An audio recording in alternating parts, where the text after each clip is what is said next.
कभी सोचा है कि अगर आपकी अम्मी की चप्पल बोलने लगे और स्कूल के प्रिंसिपल आलू बन जाएं, तो क्या होगा?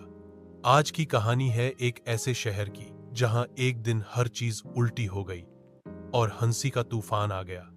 कहानी शुरू होने से पहले अगर आप हमारी हास्य कहानियां पसंद करते हैं तो अभी हमारे चैनल को सब्सक्राइब करें, वीडियो को लाइक करें और बेल आइकन जरूर दबाएं ताकि आप हर नई कहानी सबसे पहले देख सकें। अध्याय 1।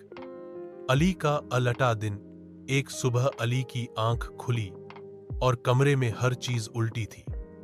पंखा नीचे, कालीन ऊपर, दूध का गिलास उल्टा लटक रहा था और सबसे बड़ी बात, अम्मी की चप्पल बोलने लगी।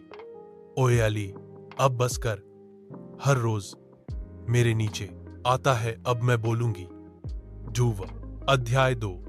घड़ी का जिन। अली स्कूल जाने लगा तो रास्ते में एक पुरानी घड़ी मिली। उसने मजाक में कहा, चल घड़ी, उल्टा चल। अचानक घड़ी से जिन निकल आया।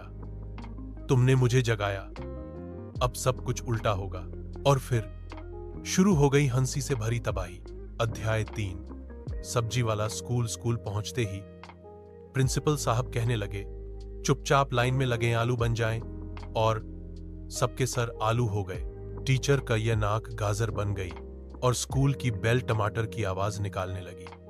अली चीखा, यह क्या हो रहा है? चप्पल ने कहा, यही होता है जब घड़ी का जिन गुस्से में हो। अध्याय 4। बिल्लू की बिल्ली जैसी बुद्धिमत्ता। अली अपने पालतू बिल्ले ब्लो के पास गया जो अब बातें करने लगा था।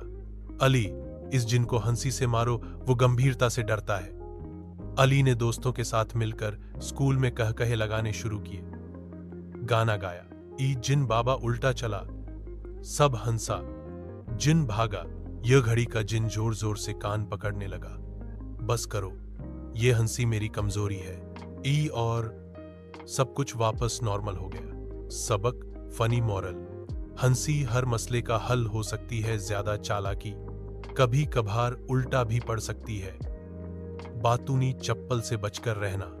अगर अली की शरारतें और स्कूल के आलू ने आपको हंसाया हो तो वीडियो को लाइक करें, चैनल सब्सक्राइब करें और कमेंट में बताएं कि सबसे मजेदार लम्हा कौन सा था। हाँ, अगली हंसी भरी कहानी में फिर मिलेंगे।